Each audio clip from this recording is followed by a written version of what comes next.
آج کا جو میرا مضمون ہے وہ ہے خدا کی آواز کو رد کرنے کا انجام۔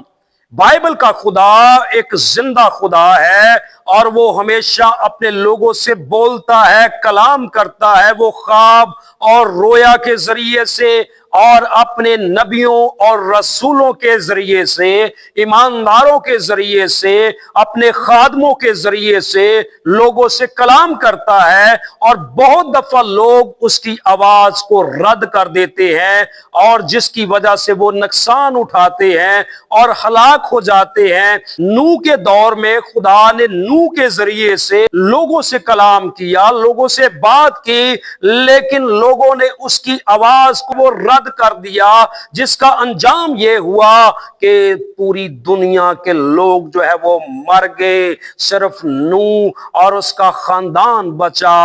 اور پھر خدا نے اور لوط کے دور میں سدوم اور عمورہ کو جب تباہ کیا، اور بائبل میں لکھا ہوا ہے کہ لوط کو فرشتوں نے کہا کہ اگر تیرا یہاں پر کوئی ہے تو ان کو وہ یہاں سے لے کر نکل جا، اور لوط وہاں سے نکل کر شہر میں جاتا ہے اور اپنی بیٹیوں اور دمادوں سے کہتا ہے کہ خدا اس شہر کو وہ برباد کرنے کو ہے، یہاں سے نکل جائیں۔ لیکن لوط کی باتیں ان کو مذاق لگیں اور انہوں نے لوط کی بات کا یقین نہ کیا۔ خدا لوط کے ذریعے سے بات کر رہا تھا، لیکن انہوں نے خدا کی آواز کو رد کر دیا، اور انجام یہ ہوا اور خدا نے آگ اور گندک سے سدوم اور عمورہ کے شہروں کو تباہ کر دیا، لوگ مر گئے۔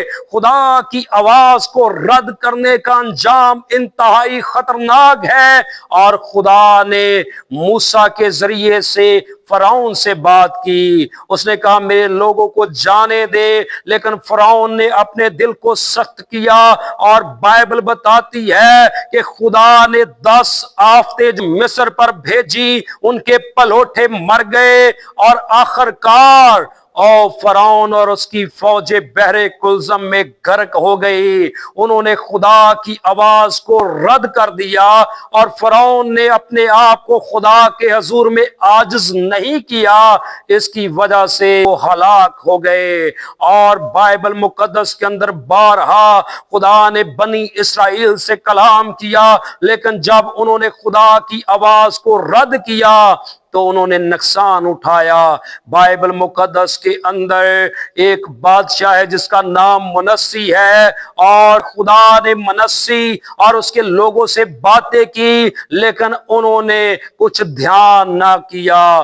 خدا بات کرتا ہے، خدا گناہگاروں کو وارننگ دیتا ہے، اور جب آپ غلط راستے پر ہوتے ہیں، جب آپ بدی میں گرفتار ہوتے ہیں، آپ نشے کے اندر جو گرفتار ہوتے ہیں، تو خدا بات کرتا ہے، وارننگ دیتا ہے، لیکن بہت دفعہ ہم خدا کی آواز کو اگنور کرتے ہیں۔ اور بائبل میں منسی اور اس کے لوگوں سے خدا نے باتیں کی، کلام کہتا انہوں نے خدا کی آواز کو رد کر دیا، اور جس کی وجہ سے اسور کا بادشاہ آیا اور اس نے اس کو بیڑیاں پہنائی اور اس کو بابل لے گیا۔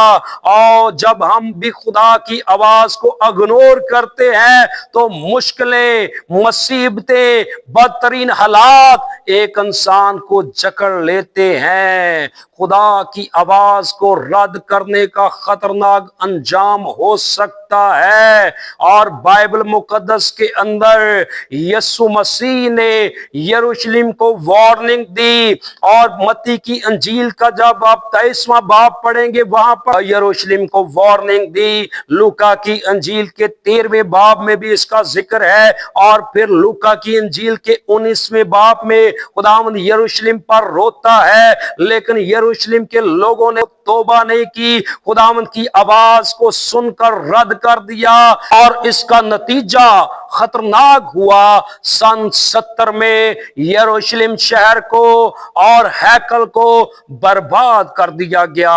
बहुत दफा लोग जो है वो खुदा की आवाज को रद्द करते हैं। खुदावंद यीशु मसीह ने फरमाया, मेरी भेड़ें मेरी आवाज सुनती हैं और वो मेरे पीछे चलती हैं। हमारे इर्द गिर्द बेशुमार आवाजें हैं जो हमें अपनी तरफ खींचती हैं, लेकिन बहुत दफा हम उन आवाजों के पीछे चलना शुरू कर देते हैं। लेकिन मैं आपको कहना चाहता हूं कि अपने खुदावंद की आवाज सुने और खुदावंद की आवाज को इग्नोर ना करें, नहीं तो अंजाम खतरनाक हो सकता है। नूह के दौर में लोग मर गए और फरौन उसके साथ रहने वाले लोग मर गए। बनी इस्राएल ने बारहा नुकसान उठाया।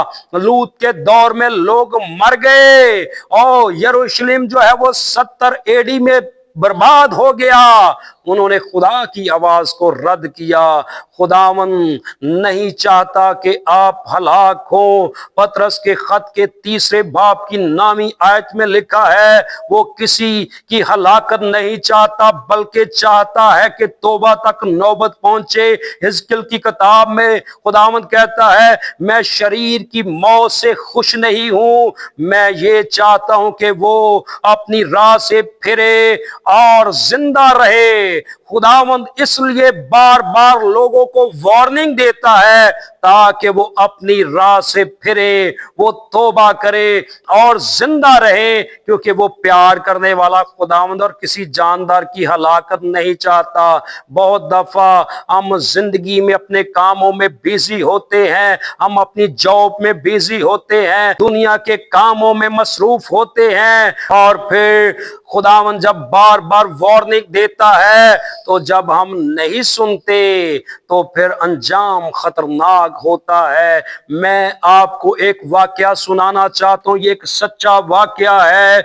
और सन 1776 में अमेरिका और बर्तानिया के दरमियान जंग हो रही थी और एक तरफ जॉर्ज वाशिंगटन जो है वो अमेरिकी फौज की क़यादत कर रहा था और दूसरी तरफ बर्तानिया की फौज के साथ जर्मन फौजी भी थे और जर्मन फौज का एक लीडर था जिसका नाम राल था और वो एक बहुत ही जबरदस्त सिपा सलार था और मुकम्मल तौर पर जो है वो अमेरिकी फौज को शिकस्त हो रही थी। और राल ने सोचा कि अब अमेरिकी फौज हमला नहीं करेगी और वो बहुत ताकतवर जंगजू था, लेकिन उसकी एक कमजोरी थी, उसको ताश खेलना बहुत पसंद था और वो ताश खेल रहा था।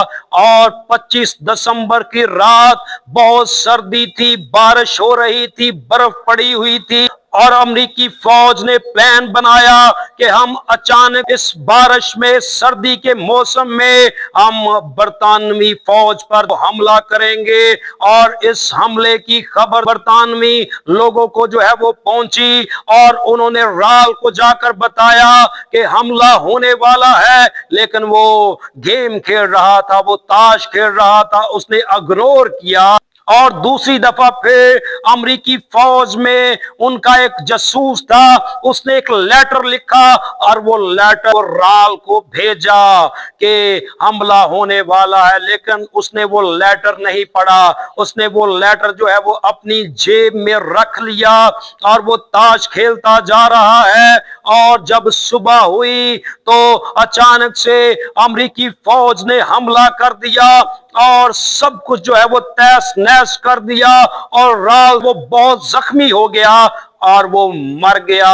और बाद में जब वो मर गया, उसकी जब तलाशी ली गई तो उसकी जेब से एक खत निकला जिस पर लिखा हुआ था कि अमेरिकी फौज हमला करने को है, लेकिन राल ने उस खत को जेब में रख लिया था। बहुत दफा लोग राल की तरह, जिस तरह उसने उस लेटर को जेब में रख लिया, इसी तरह आज भी लोग जो है वो कलाम को किसी चीज में लपेट कर ऊंची जगह पर रख देते हैं और इसको पढ़ते नहीं है। अगर हम इसको पढ़ेंगे तो हम दुश्मन के हमले से जो है वो बच जाएंगे। ये कलाम हमें जो है वो दुश्मन पर फतह देता है। यीशु मसीह ने भी दुश्मन अबलीस पर जो है इस कलाम के जरिए से फतह पाई और खुदावंद वार्निंग देता है। कलाम मुकद्दस के अंदर लिखा, आज अगर तुम उसकी आवाज सुनते तो अपने दिल को सख्त ना करते।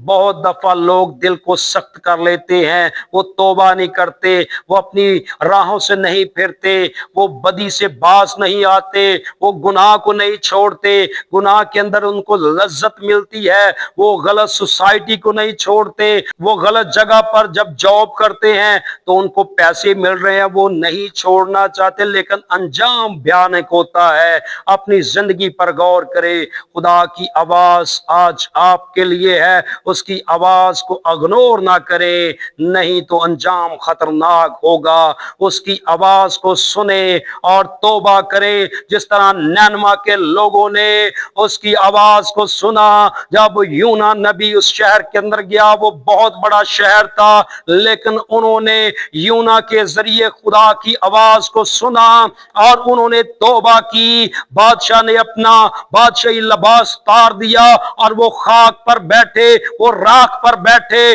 और उन्होंने तौबा की और खुदा ने अपना इरादा बदल दिया। खुदा की आवाज को सुनकर जब हम तौबा करते हैं, अपनी राहों से फिरते हैं, तो खुदावंद माफ करता है। बाइबल मुकद्दस के अंदर एक बहुत ही बदकार बादशाह गुजरा है, उसका नाम अखीअब है, और एलिया के जरिए खुदा ने उससे कलाम किया कि जिस तरह नबूत का खून कुत्तों ने चाटा है, इसी तरह तेरा खून भी जो है वो कुत्ते चाटेंगे। और बाइबल बताती है कि अखीअब ने टाटोड़ा रोजा रखा और वो खुदावंद के हजूर में खाकसार बना और खुदावंद ने उस पर रहम किया। अगर हम खुदावंद की आवाज सुनते हैं, इग्नोर नहीं करते, तो खुदावंद रहम करता है, माफ कर देता है। और आज ही खुदावंद की आवाज को सुने और अपने गुनाह का इकरार करें और खुदावंद के हजूर में खाकसार बन जाएं। खुदावंद आपको जो है वो माफ करेगा, क्योंकि वो माफ करने वाला खुदावंद है। वो हलाकत नहीं चाहता, बल्कि चाहता है कि तौबा तक नौबत पहुंचे। खुदावंद इस कलाम के वसीला से आपको बरकत दे। आमीन।